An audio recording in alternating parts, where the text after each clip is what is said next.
Today I'm joined by Gareth Lewis from MT Finance. Thanks for joining me, Gareth. No, thank you for asking me to join. No problem at all. No, I'm looking forward to it because obviously we've talked a lot about this in the background, or you've got some really good opinions on stuff, so it'd be good to get it out there. But talk to me first about your financial services journey and how you got to where you are today at MT. Interesting. I tried to work it out this morning how long I've been in the financial services industry. So I think I'm in my 24th year of lending, as it were, in the specialist arena for 22 years. So I started at a building society, actually, helping out on the mortgage side. So dealing with mortgage applications as they came in from the building society point of view. Then moved over to a brokerage, a sort of specialist, what you would call the first iterations of a packager or specialist distribution, a company called Jim White's Mortgage Solutions down on the south coast. Did a stint there sort of on the packaging and underwriting side, and then moved into bridging finance, which I've sort of done now for 20 years. Wow. You said about the not counting up your years. Do you think when you get to our age you miss a few? Because I always say to people, 13 years in the industry. I looked the other day and it's 16, but I'd lost 3. Maybe that was COVID, but I don't know. I just definitely. Stop counting. We all lost a few there. But yeah, you do. I think look, as you get older as well, the reality is the years disappear very, very quickly. So if you think about it now, we're talking about it being 4 years from COVID. That's crazy, isn't it? It's yesterday. That's crazy. It's crazy. So where have those 4 years gone? I moved in, moved into the bridging finance space on the underwriting side, then internal sales, then BDM, then head of sales, then moved into, had a brief stint at another lender before moving into Precise, where I became head of the sales on the bridging side, and then director of bridging on that side of things. And then left and joined MT Finance now 5 years ago. Came in as commercial director. That long ago, see, that just seems like that's crazy. 5 years, Well, and then obviously over the last 5. Sorry to interrupt. Over the last 5 years, there's always been something that's been in the marketplace, whether it be general election, a war, COVID. All these things have been there, which obviously means it sort of does have an impact on the timing. And then when you do look back at it, you certainly go, wow, where did that go? Yeah, I bet. Obviously, joined on the commercial side as commercial director, and then moved into the role of managing director last year because that was a better sort of encompassing element of what I was doing, because I was touching multiple facets of the business, helping grow, looking at product diversification, running the sales side, helping with the underwriting and the processing side, and trying to pull all of that together. So ultimately, it was a job of everything in some way, shape or form. So it was a natural progression from that side of things. Good. So just touching on that, actually, that progression you've done through the industry. Now, this is going to be tapping into a bit of having to give yourself a bit of self-praise, which not everyone is overly comfortable with. But how do you think you've managed to rise through the ranks like that fairly steadily throughout your career? What do you think is the kind of defining points that some people just stick to what they do? There are some fantastic BDMs that have done it for kind of 20 years, and at the same time you've moved up through the kind of the managerial ranks. What do you think kind of separated you to get you to those opportunities? Do you know what I think? I don't like sitting still. My wife would be a testament to that. When we go on holiday, I can't sit in a sun lounger and do nothing. I'll go and play with the kids, I'll walk around the beach, whatever it might be. And I think that's the same philosophy within the working environment and just life in general. I think as soon as you start to stagnate and feel like, I guess it's two things. You've got to look, listen and learn. So you have to absorb the information that's been presented in front of you and learn from the people you work with along the way to become the best version of yourself. Forgive me, I have a lot of little catchphrases that everybody pulls me up on. But again, that is one of them. You have to be the best version of yourself, because ultimately then you have the best opportunity that you create for yourself. Do you know what's really funny? I was talking to someone yesterday about you, and he said he's the best version of him since as in you are the best version of you in your role as MD. That's funny that he used a very similar terminology about you going up through the ranks, funnily enough. Yeah, exactly, and that's the thing. I think if you're happy and you've found a role that you enjoy and you can see yourself doing for the rest of your life, then brilliant. You stick at it, and you become the best at it. And I think it's that competitive nature. We went out and played shuffleboard with all the sales team the other day, and highest winning percentage was me because I'm really super competitive. And I guess that's the thing, you've got to be competitive with yourself as well. So as I say, you look, learn and listen and find out what other people are saying, and you broaden that, and then you try and find where you actually feel like you want to home. Moving from underwriting to sales was a natural progression because I would class myself as a very good people person. Looking at how you better that sales environment, how you better product that you're trying to sell, and always be willing to back yourself on that. Meant that through the journey with Precise, for instance, we were working on a day-to-day basis, especially in those infinite years, to try and get our best product out there, look at what the market's doing, look at how we can reinvent the wheel if we could, or how we just encompass getting the best environment for us to transact business. The same principle applies when I came into MT Finance. Okay, what are we doing well? How do we embrace change? If we need change, how do we then take those evolutionary growth steps? So I think it's just about a journey of you, but also a journey of what value you can add into a business as well.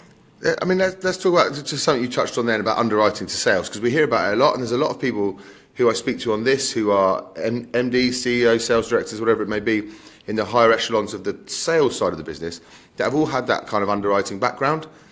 Do you think it's helped you just getting that kind of that technical knowledge? Because they're two. When we test for behaviours, obviously the BDM test is very different from the underwriting test if we send it to you and ask you which one you want. But there seems to be some great success in coming from one to the other. How do you think that they combine? Look, again, the reality is, Marcus, is you need to have a broad range of skills to be good at what you do. You need to be able to understand it from other people's side of the fence as well. So the same principle applies. Understanding what a broker goes through to be a good salesperson, you need to know what their journey is and understand what they do to get a deal to work. You then, as a good salesperson, you need to then turn around and go, okay, what's the mechanics of the underwrite? If I just turn a blind eye to it and say, well, my job's done as soon as it's in there, you're not then providing the support from a sales function to the people that you're trying to get business from. So I think it goes back to the point I said, listen and learn. Yeah. The more you listen and learn, the more you become a more rounded individual, the more you can then progress your career, because you can actually have empathy for all sides of the transaction. Learning about the legal process, learning about valuation side of things, that makes you a better underwriter, but it also makes you a better salesperson. And I think, which one do you think is easiest to teach? That if you're a good salesperson and you want to underwrite, or you're an underwriter and you need to learn to be can you learn to be a people person, or is that a skill that's learned, or do you think you're? I think that's probably the hardest fundamental to learn, because a people person is having a warm personality, being able to talk to people at their level. You can almost liken it to be a bit of a chameleon, because a good salesperson needs to be able to talk to anybody on any level, whether that be a principal of a business, whether that be a junior new intern. You need to be able to find common ground with them so that you can tell them and teach them what your sector's about, what your lending opportunities are, however it might be. Now, you can't do that if you are just dogmatic in your view and centralised on your personality and your personality alone. Out of interest, do you think, because I don't think it came up yesterday, and obviously you're the same as me, we both come from a rugby background. Do you think your competitive sport background makes a difference in regards to the chameleon side of things? Because I think rugby, you're always stood next to a doctor and a bin man.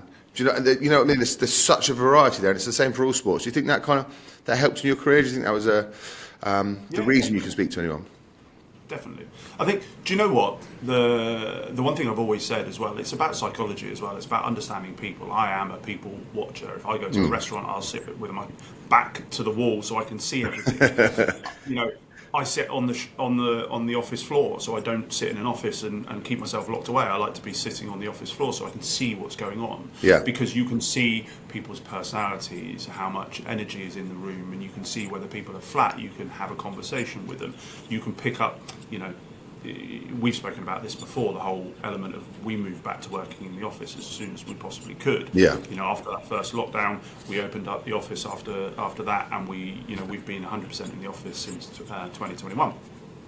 Because you learn by sitting with people, you learn by digesting the conversations that are happening around you, you learn by watching people and their body language, their body traits and all that kind of stuff. So you can then gauge and learn from that side. I'm a massive advocate for that. I think I know we'll touch on it as well about the hybrid working from home model, because there is the hiring issue, right? That some people are tempted to do it the other way, but at the same time, I'm a massive advocate for you get good at your job by being sat next to someone who's good at their job. There's only so much we can do in training. Yeah. That nuance of the chair turning situation is you just can't replicate it, and no matter how much we try with the training from working from home, you can't do it. And you're forever learning. You're never the finished article. Whether you're an MD of a business or CEO or a chairman, whatever, you've got to be able to embrace other people's thoughts and opinions, because if you sit still, what value do you go backwards. Yeah. Exactly. You sit still in the grave. How do you fight that? I suppose you look at it all the time in management meetings and that kind of thing. That you've got to balance it out, haven't you, between getting the talent, because some of them do want that couple of days, or and maybe missing out on that, but benefiting from everyone that's working for you is working at 100% capacity. So I suppose it's the and everyone's different, aren't they? So you're always going to have that kind of balancing act. Yeah, going back to your question a moment ago about what's the hardest things to learn, is it the actual skills and the knowledge, or is it the personality? I feel the main driver for me from employing somebody is all about personality. Yeah, because ultimately, if you've got the work ethic and you've got the personality that goes to want and have that desire to grow as an individual and pull information into you, then you're always going to succeed, because you're never going to sit still. So again, when we're looking at hiring people, I want somebody to want to be in the office. I want somebody to want to learn, because ultimately, that's how you get enjoyment out of your job. Yeah. I think that's the balance you have to have on that side of things. And do you think it's tricky? Yeah, it's tricky as well, because I don't think you're not necessarily not driven if you're working hybrid. I just think there has to be a really good reason for it, right? I don't think. Yeah. There's too many. I can't keep saying dogs of anxiety, because it's becoming my tagline. I don't want to do it, but there's too many of those that work from home because of the anxious dog. But at the same time, I can see the benefit in both. Like, we run a hybrid model, right? So we're in the office most of the time.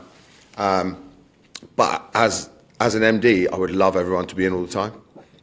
Yep. I think we get our best work done when we're all together. I think our creative stuff is better. Even like our social media and that kind of thing. Just learning from each other all the time and going, that's a post. You don't get to do that at home because you're not hearing anyone. It's really easy to hear each other's problems and then go, right, that we can solve that. But it's easy to be too comfortable as well, isn't it? If you're waking up in the morning, you're going downstairs, you're making a cup of tea, you're potentially staying in your pajamas and you're logging onto your computer, your energy level's always going to be suppressed. It's never going to be at its top 100%, because what have you done? You've literally done nothing that. Don't get me wrong, there's people that will go to the gym, or they go and walk the dog, or they'll go for a walk or something like that.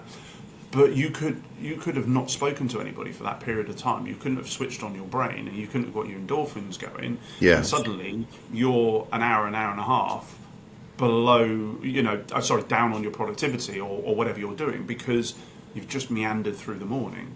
Yeah. That daily commute, whether it's 5 minutes or an hour, the reality is that's your time to switch on. That's how you get your focus for that day, and you get yourself in that mindset that goes, right, go.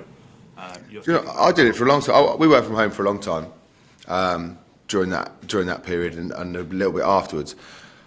So it's good. It is good. It feels like it seems like we collected the data by doing it, in the sense that we had a team that worked from home. I had this vision of, actually, I could build a company from home.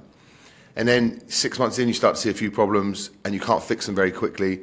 And then it kind of snowballs. Those little problems that are 5-minute issues in the office are half-an-hour Zoom meetings, which it means someone's maybe in the shit where they shouldn't have been. You know what I mean? It's so much. Everything's sort of echoed when you're working from home. Problems, or you can't just turn around and say, "Great job on that one." Exactly. And look, the case in point, when I'm in the office, if I've not been in for a couple of days, I've been on holiday, whatever. invariably the next time I come back into the office, there'll be people that go, "Oh, can I grab 5 minutes? Can I have a moment of your time?" And it's being able to do that. They wouldn't pick up the phone to you because they feel that they're intrusive on your life at that moment in time as well. So it's about having that willingness and want to then have a conversation with people to learn and seek an answer, as it were, as well. Good. Let's go back to talk. We sort of touched on the team side of things. It'd be really interesting as a kind of a leader in financial services. You came from a bit of a super team, didn't you? If you look at the people that you have worked with in the past, in your team, your sales team previously, I think Precise. Yeah. It was a bit of a superpower. If you look at, like, I think you, Jamie Pritchard, Sandeep Patel, you've all got to higher echelons of the business through that. So my question is, it can't be an accident, right? I mean, it's not luck that a team is built like that. So how was that built initially, and how did you all sort of become leaders through that, or do you think, or was it through something else? Do you know what? It takes a step before that as well. If you think of the people that set up that business, your Ian Onegans, your Alan Clearys, John Nixons of the world, the reality is you had some highly driven, highly skillful individuals who wanted to make a difference. They wanted to produce a business that was at the forefront of specialist lending. So naturally, again, you go back to the interviewing and hiring that you would have from that perspective. They're naturally going to seek to build a business with people in it, like-minded people. Who they, automatically they're going, right, I see traits of you in me. I can see what you could offer to the team. I can see your personality. I can see you're hungry, you're driven. I can see you've got an opinion and you're willing to voice it. And I think that's a big win as well. You know, we can all be. There's too many people that could be quite meek and turn around and go, well, I'm not going to put an opinion across. I'm not going to voice something. But the reality is, everybody's opinion has an element of weight behind it because they've seen it from experience. And whether it's the right opinion or the wrong opinion, there's going to be some fact around it. There's going to be something that works from that perspective. How important do you think that is actually about being able to challenge management or being able to bring in your ideas and that kind of thing? I genuinely think, recruitment-wise, I think it's what separates us from the CV sifters is being able to challenge your clients. Some people don't take it as well, and some people do. How important do you think it is in business to be able to accept someone's challenges and also be able to offer them to people? It's a fundamental. It's a key point. The reality is, look, you take anything. If somebody's willing to give you an opinion, they've thought about it because they wouldn't shoot from the hip, especially if you're in an environment where you're talking up the chain. So if they've taken the time to digest what they're trying to present to you as an opinion, and you should listen to it all the time, whether it's right for you, but you then have to explain backwards to them as to, okay, whilst I appreciate what you're saying, it wouldn't work because of X, Y, and Z, or actually, I take your point. We can mould it, shape it, and make it something different.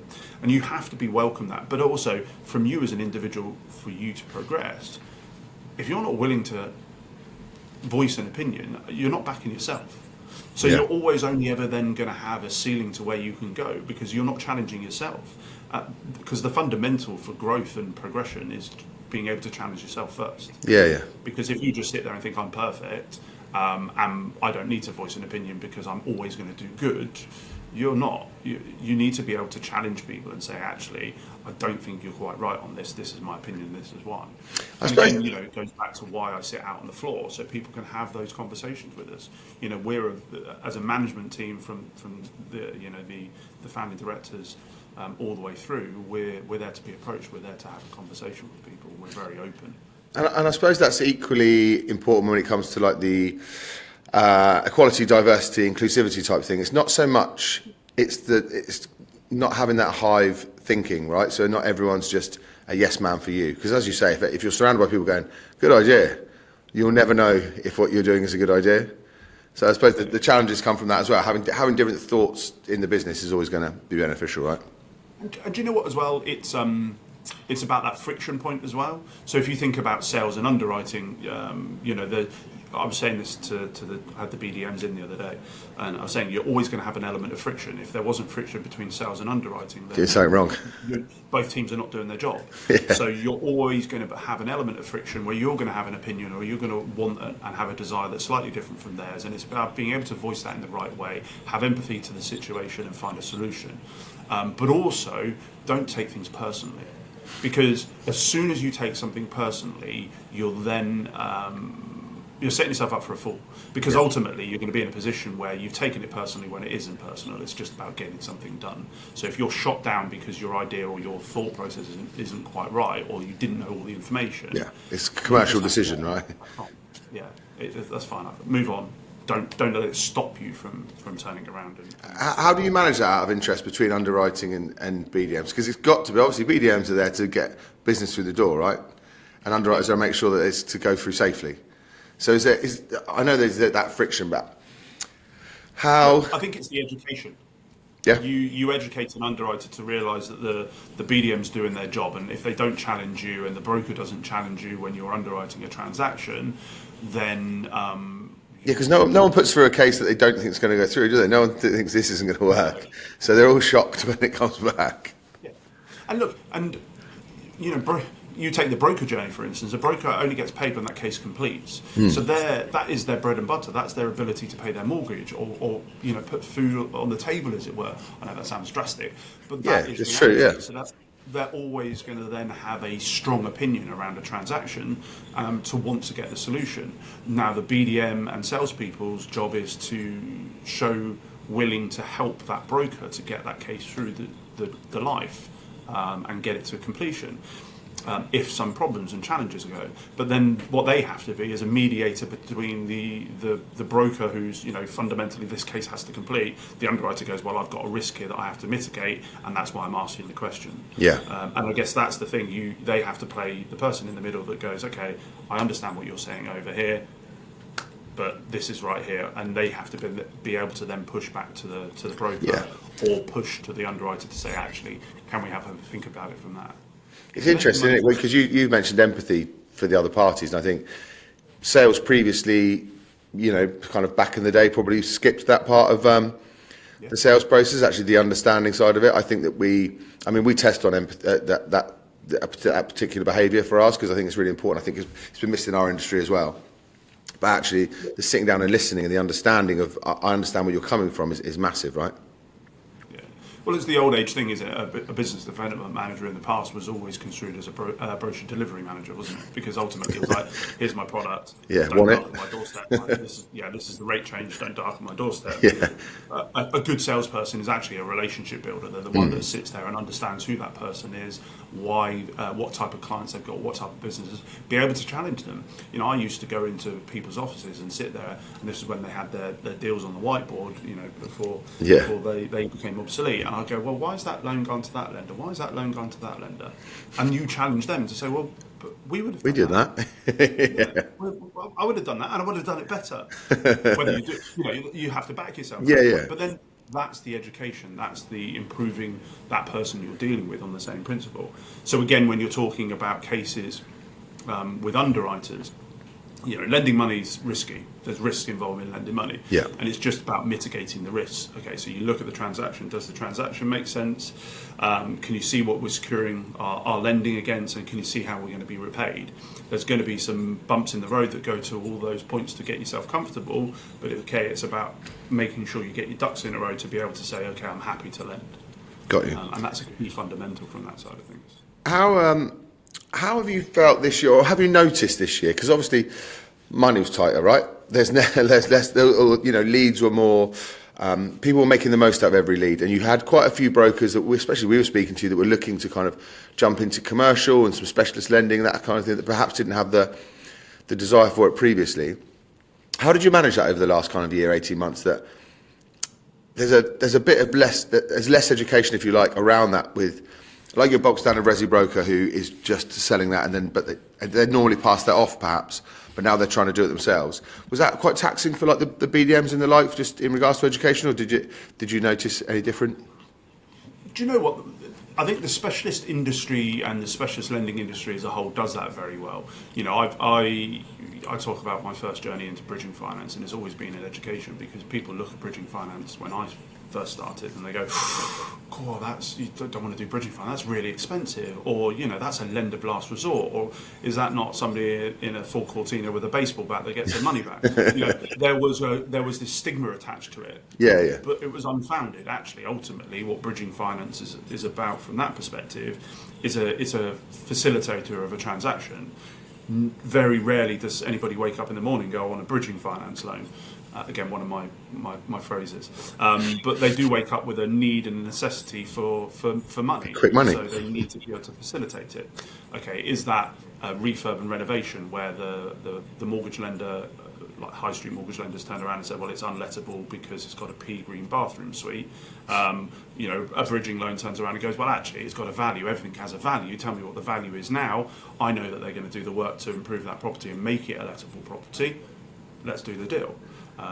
You know, so it's a solution-based thing, and that's. I think that's why I love it. I love it because it's a commercially. It's not like, with the greatest of respect to resi stuff, it's not somebody's mortgage that they rely. It's a commercial decision, right? You know you're going to make X out of this, and then so you can lend on it, and then Y. You know, it just. I think it's so much easier to transact that way because it is more expensive, right? But it's relative because someone's making money from it. It's a little bit different if you're doing it on your resi house because the chain's fallen out. Yeah. It's twofold, isn't it? It either makes you money or saves you money.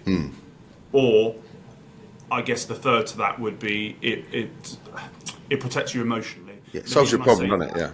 Yeah. So if you've got a regulated chain break, so you're retired, downsizing, moving to the coast, you found your dream home, you haven't sold your property yet, but you need to complete on this one. You know, that's an emotional purchase. That's a transaction where you go, emotionally, I know it's going to cost me more money than it would if I waited. But you get your house. I run the risk that I don't get that property that overlooks the sea or is next to my friend or whatever it might be. I suppose it's the pain of losing that thing, isn't it? Over the pain of that cost it outweighs it. Otherwise, you wouldn't do it, right? Exactly. Good. And then the other side is making money. Yeah. Which is the majority of your business, right? It's just people making money. Yeah, exactly. And they're the easiest ones. In regards to this coming up this year, what's the how's it looking for you guys? Actually, I wanted to step into this, but I'll start with this. Otherwise, I'll go off on a tangent, as you know, every time I speak. But how's it looking for you guys? Obviously, better than last year, but 2024. Do you know what? Last year was a very good year for us. We were up on our lending. We actually had a record year. You know, the year finished incredibly well. No one needs to hear that, mate. We want to hear 30% down like everyone else. All right? Okay, sorry. Yeah, we were down. I'll let it out.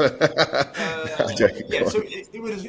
Look, from the bridging side of things, it was a phenomenal year. Yeah. From the buy-to-let side of things, you know, obviously we launched a little over a year ago on that side of things. Tough time, right, for buy-to-let, the launch-wise? The worst environment ever to launch a buy-to-let lender at. Thankfully, we had a very good business behind us in the bridging side of things, which allowed us to then absorb some of the pain and that comes with trying to build something out on the buy-to-let side. But actually, what it gave us was an element of grace to build our learning journey on that side of things and look at how. Attention, please. Sorry. All right. Attention, please. Is that a fire alarm? And fire alarm. It's a fire alarm is test. about to be tested. Oh, okay. Please continue. I'll edit this bit out, yeah. 28 minutes. I'll write that. Attention, please. I didn't realise it came off in this office. Well, hopefully with all fire alarms, they should go off everywhere.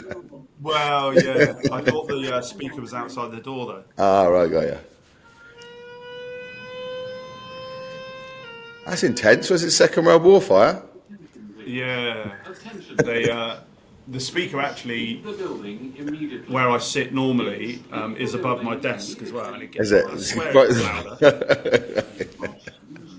You're concentrating. The weekly test is now complete. It's done. If you I'm not even going to edit that out now. I'm just going to have people sit and listen to your fire alarm for 2 minutes. Yes, the buy-to-let lending was tough, but you learnt a lot, right? It was a tricky year. Yeah, look, thank you. the reality is, you twofold. Whenever you enter into a space, whether it be a product, you know, and additional products to what you already do in the bridging space. So, we moved into regulated bridging in 2019. And you have to learn a little bit there. You understand what you want to try and do, and we felt there was a need and a necessity for our philosophy to that lending pool. Yeah. But that had its pitfalls. We learned a couple of lessons in the early instance of process, but it was relatively straightforward because fundamentally it's still lending in the bridging space. Yeah. The buy-to-let arena is slightly different because obviously you're going into it with a whole different philosophy, so you're having to look at it in a very different light. You're trying to build a picture around the underwrite better. What was the reason for going into buy-to-let? Was it just because there was another product that worked? Is there, obviously it's an obvious vertical for you, but Yeah, I think twofold. You go back to your conversation earlier about how do you progress as an individual. Yeah. The philosophy of the people within this business are we never sit still. We're our own worst critics. So Josh and Tamir and myself will regularly sit down and go, okay, has it been a good year? What do we What's need next? to achieve? Was this month good? And then we'll turn around and go, it could have been better. And then sometimes it takes somebody to turn around and go, actually, do you know what? We had a really good month. We had a really good year. it's nice not to be satisfied, isn't it? But at the same time, you have got to celebrate your wins a little bit because you kind of miss out if you. Yeah, exactly. But again, it goes back to that principle. We looked at our business and said, right, we're really building strength, and we're towards the top of the tree in the bridging space. Yeah. We've got a great reputation. People love us. We're a go-to lender. Okay, what do we need to do now to grow our business? Well, okay, let's look at the other areas. So what are the other areas? So regulated mortgages, commercial, development finance, buy-to-let. Well, you look at it straight away and you go, okay, we do a lot of non-regulated buy-to-let investment transactions on the bridging side. Naturally, there's a synergy there to then go into buy-to-let. Yeah, of course, you've got your exit already, haven't you, for your. Yeah, the other side of so the you're not business. going to go into vanilla buy-to-let, so you're going to go, okay, let's look at, the specialist side. So you're looking at your HMOs, you're looking at your more complex environment, because again, that's what bridging finance does really well. It is an old-fashioned underwrite. It's actually somebody underwriting the transaction, so the fundamentals of the business knows how to build that piece together. Yeah. So we looked at that journey and said, okay, logic says go down that route. So we started the journey to look at then funding partners, what we needed from a processing systems point of view, people as well. We're a firm believer that if you're going to do something, you make sure you get the expertise in. Yeah. So we obviously looked at who we could bring on board to help push that side of the business forward, and we brought Marilyn on board, who has been Excellent, in the lending sphere for quite some time. So she came in as head of lending, and we built and build that journey from that perspective. But quite rightly, we went through all the funding decisions, got through all the funding agreements, built the paperwork, put everything in place with the lawyers, then got to the point where we were ready to launch, and lo and behold, interest rate environment goes straight up. The Liz Truss fun times. There's some really interesting. There's some really interesting stories on this about timings. You know how people just missed out or just won somewhere. It is like, as much as we can be great at business or not, there's a lot to do with we're a bit lucky or we're not, aren't we, when it comes to timings? We can't predict everything. Yes, but you do. I think you build your own luck as well. Timing, yeah. You can always be fortuitous in timing, as you quite rightly say, because obviously if we were just a new entrant into the buy-to-let space, God, yeah, you wouldn't fancy that last year, would you? Our business wouldn't be here still Yeah. from that perspective, because the timing would have sucked. But actually, that timing, whilst it wasn't great, allowed us then to learn lessons without being, I guess, with less pressure. Yeah. Because the market wasn't moving as fast, so there wasn't, we weren't getting inundated. There's always positives, isn't there? Even in the quiet market, we were saying it with brokers. Like, it's not a bad time to set something up when the market's tough. You're not leaving anything particularly bad. There's not massive risk. And you are sharpening your tools because it's the best, or it's the worst it's ever going to be. Exactly. And look, a journalist asked us a question at the beginning of the week about, economic climate. If we were to go into a recession, what impact does that have on bridging finance and specialist lending? And the reality is, specialist lending works incredibly well, whether it be a buoyant marketplace or one that's under pressure from a recession or something along those lines, because ultimately it provides opportunity. Yeah. Because what you still have the DNA of people wanting to transact business and buying properties or keeping their properties or whatever it might be. So unless you fundamentally change the DNA of the consumer in the UK, the reality is property transactions are still going to come about. And it's then where specialist lending comes in, is it provides a solution, because it's a true old-fashioned underwrite. You've got somebody looking at it. Don't get me wrong, you try to make the journey as light touch as possible where you can. Yeah. But the mainstay is it's somebody picking out the pieces of that loan and going, okay, I can get around the complexities of the client's income, I can get around the complexities of the security, I can get around the complexities of what they're looking to achieve in this transaction. So it's about building that picture and saying, okay, mitigating my risks, I do that by loan to value, I do that by taking an additional security, I do that by looking under the hood at who the client is and what they're doing and what they've done in the past, and painting that picture to be able to go, brilliant, this is a loan. Just on that painting that picture, this is quite relevant to a lot of obviously a lot of fintech businesses at the moment. Do you ever think you can take away that human element to paint that picture fully AI? I just think commercial's too tough. I think lending, in fairness, look, your basic mortgage, where there is no stress from an affordability point of view, and you're looking at a standard residential property, it's vanilla, it's easy. Yeah. Then there's going to be There's not many of those. There's not many vanilla mortgages anymore. Exactly, because more people are self-employed. The complexities of how they generate their income is different. People want to go up that curve when it comes to property, and property value is still high. That's bumbling around. We're not seeing any values just falling off the edge of a cliff. Yeah. So again, then your affordability from an income perspective becomes greater. So you need stretches from that. We look at the rental yields coming through and the affordability that presents itself. The picture that we find ourselves in there needs fluff. Yeah. You need to think about things a bit differently.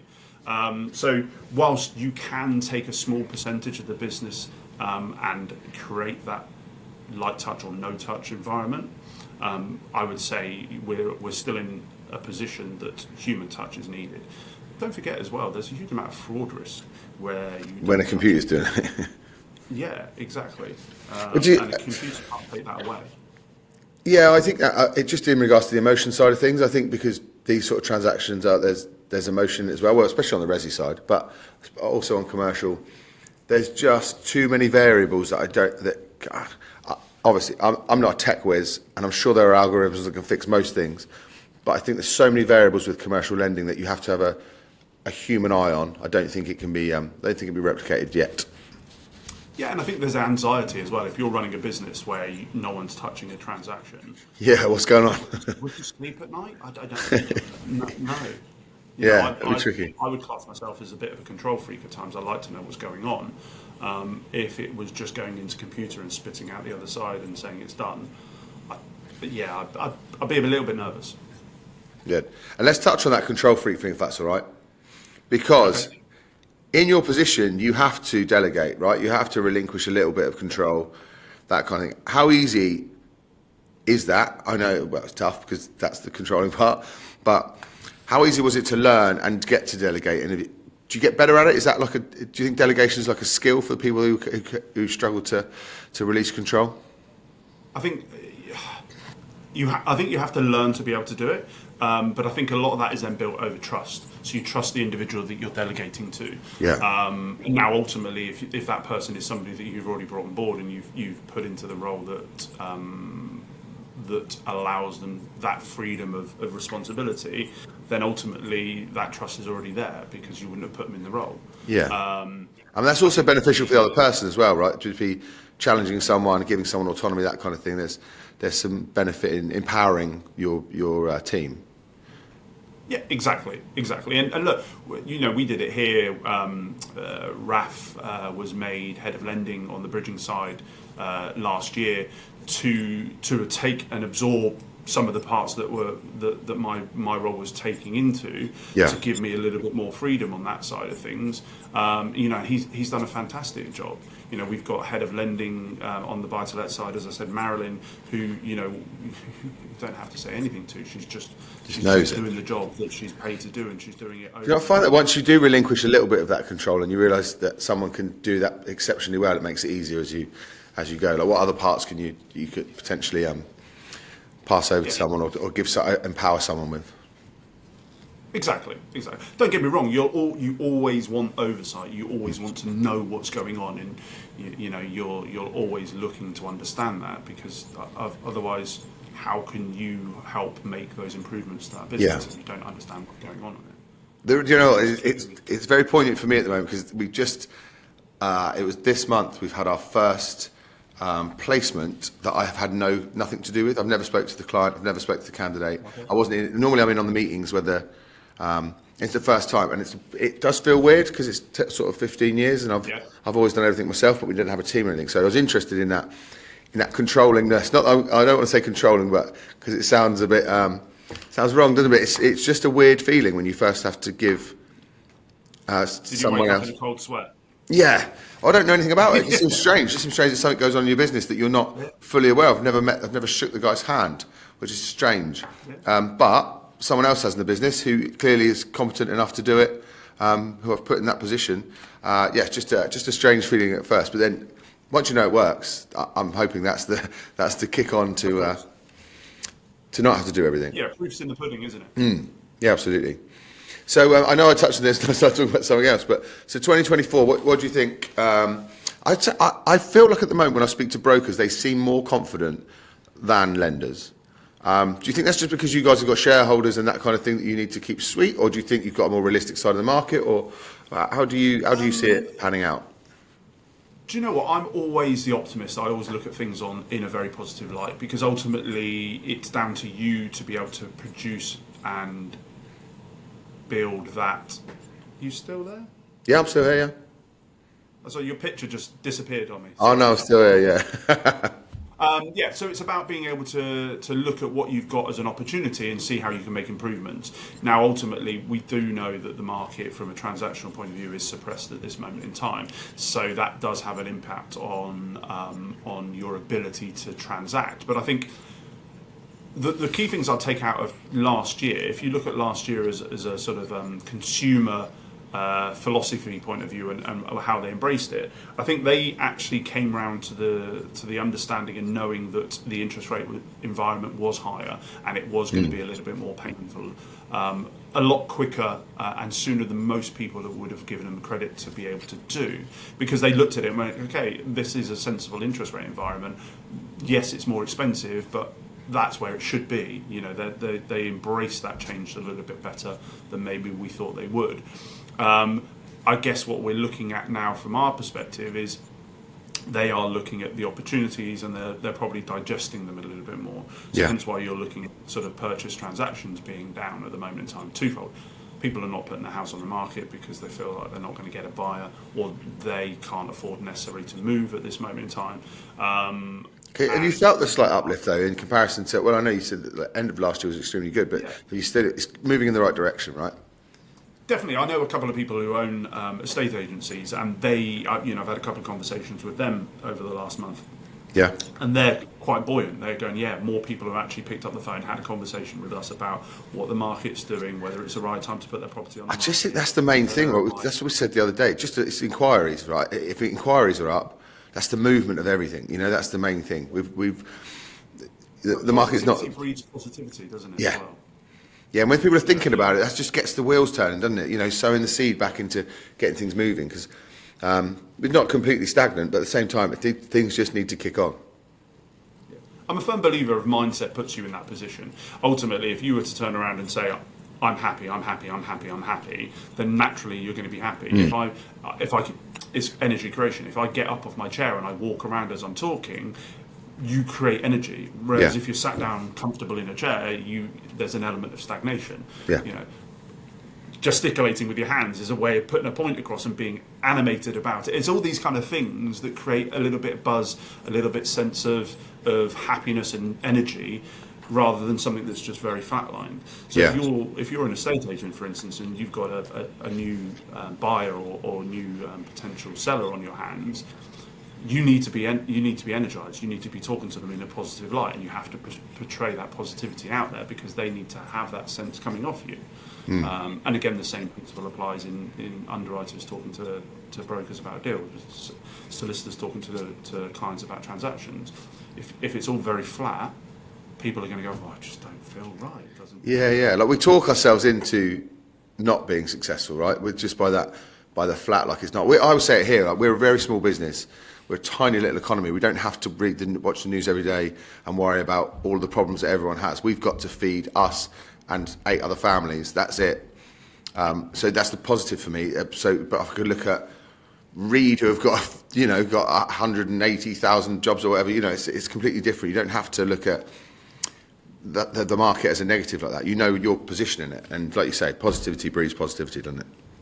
And do you know what? It's the same principle. Anything in business, you don't benchmark yourself against anybody else because you are your own entity, you're your own individual. So you should never do that. You should look at who you are, what your business is, and what you need to do to improve and be better and grow. And as long as you keep inwardly focused, you'll become the better person and the better business. So that same principle applies, isn't it? If you worry about what other people feel and think, you wouldn't challenge people, as we were talking about earlier. If you're worried about what other businesses are doing, you'll lose sight of what you're doing, and you could then make a fundamental mistake in your business. Just keep in your lane, do what you do well, make sure you're always sense checking how your business is going, understand the market. Wholeheartedly, you have to understand the market to look at opportunities, but just stay in your channel to make sure you get yourself to where you want to be. Amazing. Do you know what? Normally at the end I ask for one last tip. That was really good. I'm gonna leave it on that tip because actually stay in your lane and be positive is probably the best kind of nugget of information people can take for this following year. So I appreciate that, Gareth. Thank you very much for your time today, mate. It was genuinely good. If people want to get hold of you, how do they speak to you? Obviously, all of yours and MT Finance's information will be on our socials. But if anyone wants to speak to you directly, what's the best way to do it? The best way to do it is drop me an email at gareth@mt-finance.com, and I'll come back and answer any questions or try and give my 2 pennies worth. I like an opinion. Yeah, don't we all? Yeah, that's why we're on these. So you can give them uninterrupted, although I interrupt all the time. Thank you very much, Gareth. I appreciate it. Thank you, everyone, for listening and watching on YouTube and listening on Spotify, etc. I appreciate your time, mate. I will speak to you soon. Thank you, mate. Take care. Cheers.